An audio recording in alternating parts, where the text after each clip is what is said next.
அஸ்ஸலாமு அலைக்கும். வலைக்கும் சலாம். என் பேர் சகுனிஷா. சொல்லுங்க. காதலர் தினம் அப்படின்னு ஒண்ணு கொண்டாடுறாங்கல்ல, அது பிற மத மக்களுக்கு வேணா ஏற்றதா இருக்கலாம். சரி. இன்னைக்கு நம்ம மார்க்கத்துல இருக்கிற சில ஆண்கள் பெண்களும் அதை கொண்டாடுறாங்க. அதுக்கு புத்தாடை அணியிறாங்க, இனிப்பு வழங்கிக்கிறாங்க, ஒருத்தருக்கு ஒருத்தர் அன்பை பரிமாற்றிக்கிறோம் அப்படின்னு சொல்றாங்க. இது நம்ம மார்க்க மக்களுக்கு தேவையான ஒண்ணா? சகோதரி கால சூழ்நிலைக்கு ஏற்ற மாதிரி ஒரு கேள்வி கேட்டுக்கிறாங்க. காதலர் தினத்தை பிற மதத்திற்கு கூட போதுமாக இருக்கலாம்னு சொல்றாங்க. பிற மதத்தவர்கள் கூட மத ரீதியாக தான் வரவேற்கல. சில பேர் தான் என்ன செஞ்சுக்கிறாங்க, இதுல ஒரு பெரிய ஒரு உலகமய இருக்குது, ஜாதி பிரச்சனை ஒழியுது, மத பிரச்சனை ஒழியுதுங்கிற மாதிரி பேசிக்கிட்டு தெரியுறாங்களே தவிர மத ரீதியாக இது ஒரு புண்ணியம் தேடி எல்லாம் போகல. இன்னும் சொல்ல போனா இது ஒரு கேடுகட்ட கலாச்சாரம். இது மேலை நாட்டில இருந்து வந்தாலும் உள்நாட்டிலிருந்து உருவானாலும் கலாச்சாரம் என்னது? கேடுகட்ட ஒரு கலாச்சாரம். இந்த கலாச்சாரத்தில் எதனுடைய பின்னணியா வச்சு கலாச்சாரம் நடக்குது?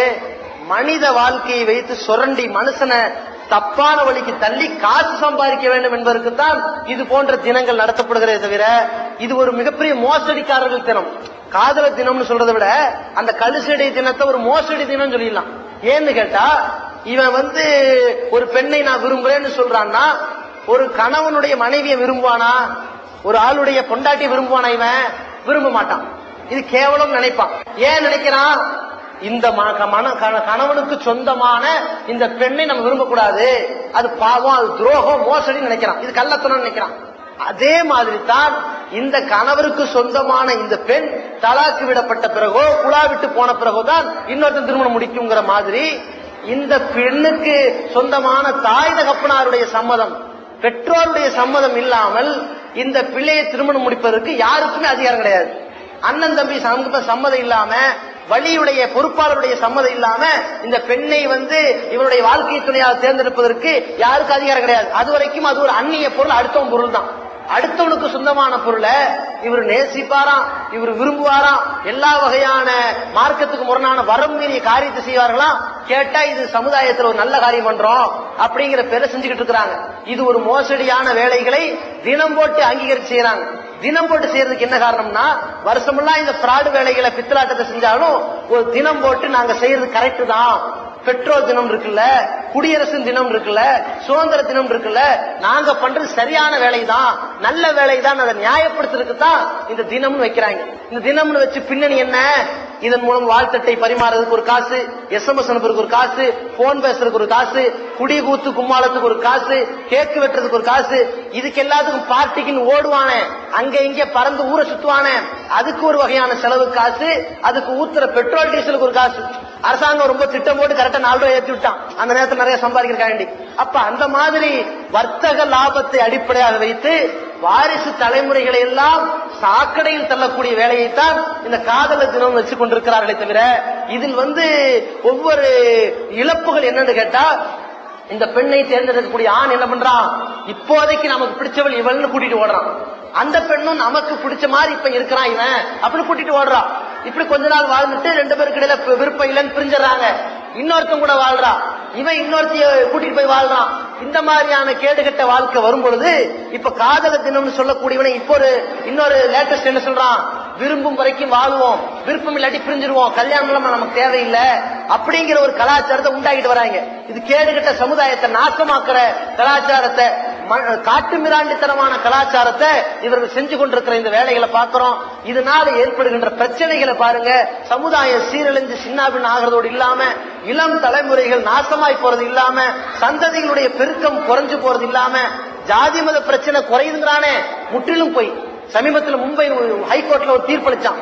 இந்த காதலர் கல்யாணத்தின் மூலமாக, கலப்பு திருமணம் மூலமாக ஜாதி பிரச்சனை எல்லாம் குறையது கிடையாது, பெருசா வெடிக்குதுங்கிறான். ஏன் வெடிக்குதான்? 2 பேரும் 2 வகையான ஜாதியில் இருந்து ஒருவருக்கு ஒருவர் திருந்திக் கொள்ளாவிட்டால், 2 பேரும் 2 வகையான மதத்திலிருந்து ஒருத்தருக்கு ஒருத்தர் விட்டு கொடுத்து திருந்திக் கொள்ளாவிட்டால், இவன் இந்த மதத்தை ஸ்ட்ராங்கா வைக்கிறான், அவ அந்த மதத்தை ஸ்ட்ராங்கா பேசுறான். இவன் இந்த ஜாதியை உயர்த்தி பேசுறான், அவ அந்த ஜாதியை உயர்த்தி பேசுறான். நான் இந்த பிள்ளைக்கு என்ன பேர் வைக்கிறது? வீட்டுல கலவரம். எந்த ஸ்கூல்ல சேர்த்துறது பிரச்சனை, எந்த வழிபாட்டு தலங்களை சொல்லிக் கொடுக்கறது பிரச்சனை, என்ன மாதிரி வழிபாட்டு முறையை சொல்லித் தரது பிரச்சனை, எப்படி தொடங்குற பிரச்சனை பிரிவினையில் நிக்குது.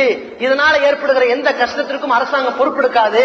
இவங்கனால இந்த கலப்பு திருமணத்தினால ஜாதி குடும்பம் வளர்ந்ததுதான் மிச்சம்னு சொல்லி இன்னைக்கு தீர்ப்பளிக்கிறான. என்ன காரணம்? இவனுங்களுடைய நோக்கம் அங்கேயே அடிபட்டு போச்சு.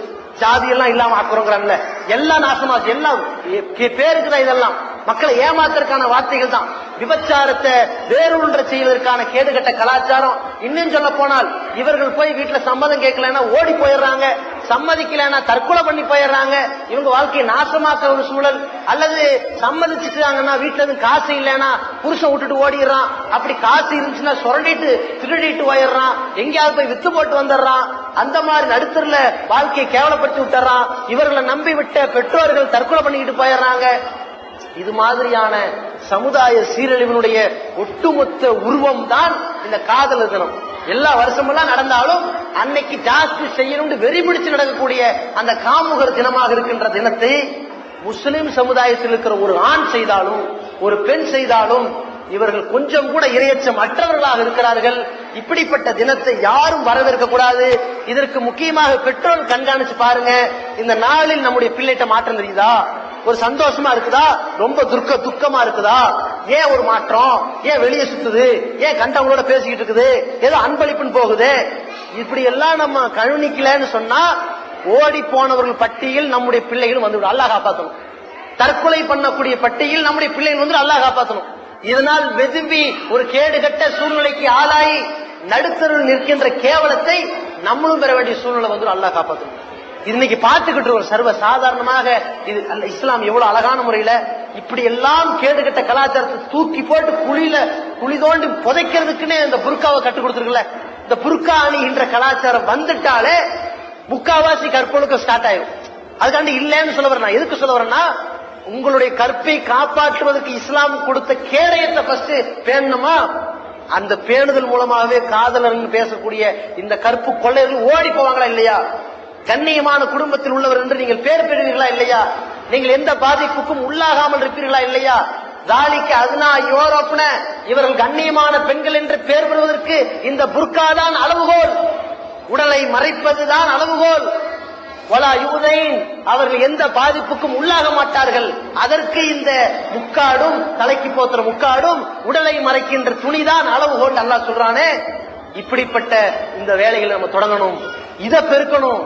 அரசாங்கமே சொல்றா காதலத்துக்கு எதிராக நீங்க நடந்தீங்கன்னா உங்களை கைது பண்ணுவேங்கிறான். ஏன்னா அவன் வியாபாரம் பாதிக்கும்னு சொல்லி நாம அல்லாஹ்வுக்கு பயந்து காதலர் தினம் என்கிற அந்த மாதிரியான ஒரு சிம்டமே நம்ம குடும்பத்தில் தெரியாத அளவிற்கு, வெளிப்படாத அளவிற்கு எச்சரிக்கை உணர்வுடைய சமுதாயத்தை உருவாக்க வேண்டும் என்று கேட்டுக்கொள்கிறோம்.